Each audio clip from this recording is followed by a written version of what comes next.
Karen Wright, and I've lived in Wright City ever since I was 9 months old. So that puts that a long time ago. And my father came to Wright City to be the VOAG teacher, and he built a house for us. And shortly thereafter, Hunts built a house right across the street from us.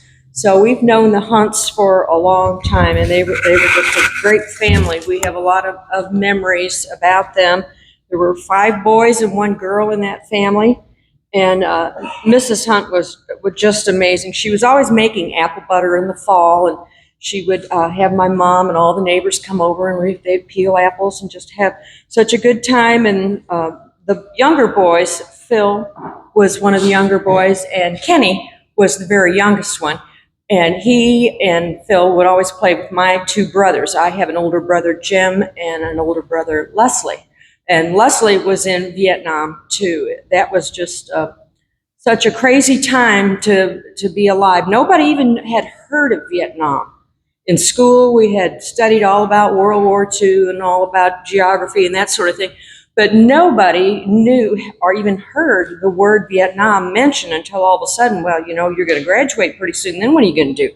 Vietnam's going. And the younger boys were, well, high school boys, were really kind of concerned about this. And in 1968, that's the year that Phil and Dale both were gone.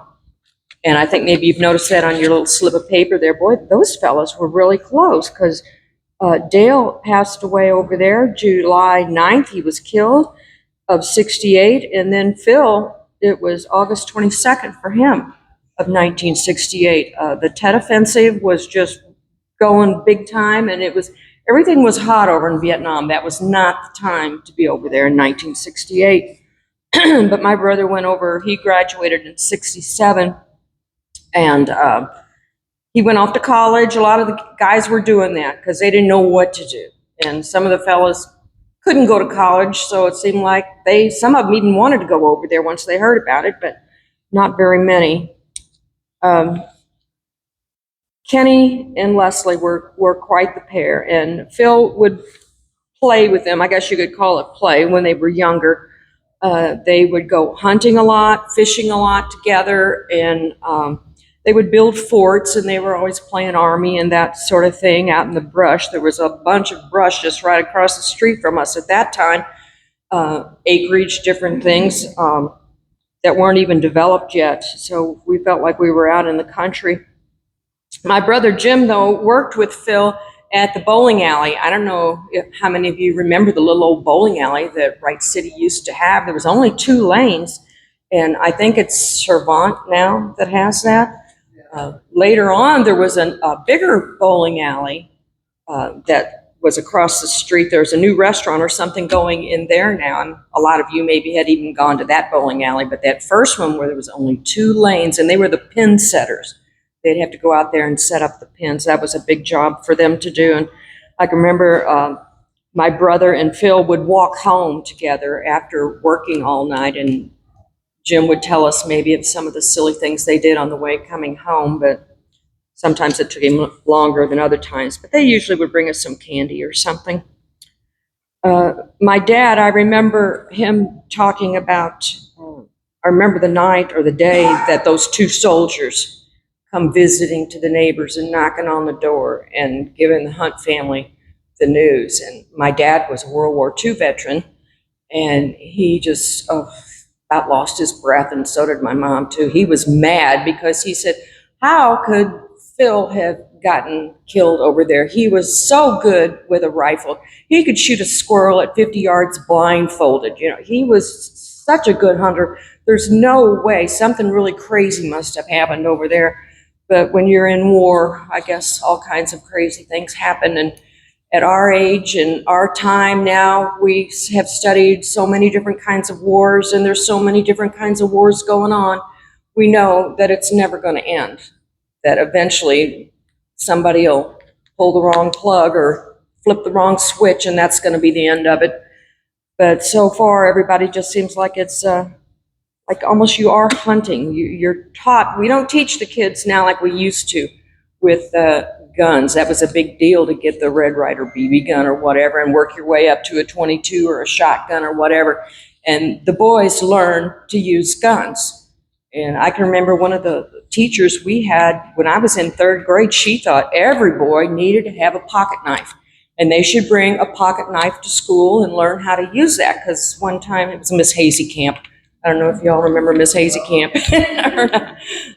But she just practically insisted that all those boys have a pocket knife and bring it to school and learn how to use it, because her husband had saved his hand one time. He was a farmer, and he got caught in some machinery some which way or another and used that pocket knife and was able to get himself safe. So we need to try to teach our children to be safe nowadays, but it's so different being safe as what it was back in the day we were growing up. My husband has a big collection of all kinds of bayonets and rifles and guns, knives, that sort of thing from the war. He was just about ready to go to Vietnam or to get drafted and that sort of thing. There was the draft going on, and they had where you draw the number, the lottery. And he got a number 345 or something, so he was pretty sure he wasn't going to have to go. My brother was number 7, and he was gone regardless. I remember that one of the saddest parts, he was a neighbor and a friend, and we thought quite well of the Hunts, and it was always interesting to watch them come and go across the street because there's so many of them. And they had children. They were married, different ones, and had children. And Phil had a real nice wife. They called her Skippy. And she would come over with the babies one at a time. They had 2 children. But then in '67, the family was killed. The children and the wife and her sister and her children were in a car, and they were all killed real close to Flying J. If you go out to the cemetery out here and see where Phil is buried, and that's close to Dale, and to Janice has another husband who was in Vietnam too, Jim, and he's buried out there. Those fellows that were from Vietnam are real close. But there sits Phil's grave, and then the wife and the 2 little children. It's just one of the saddest stories I can think of.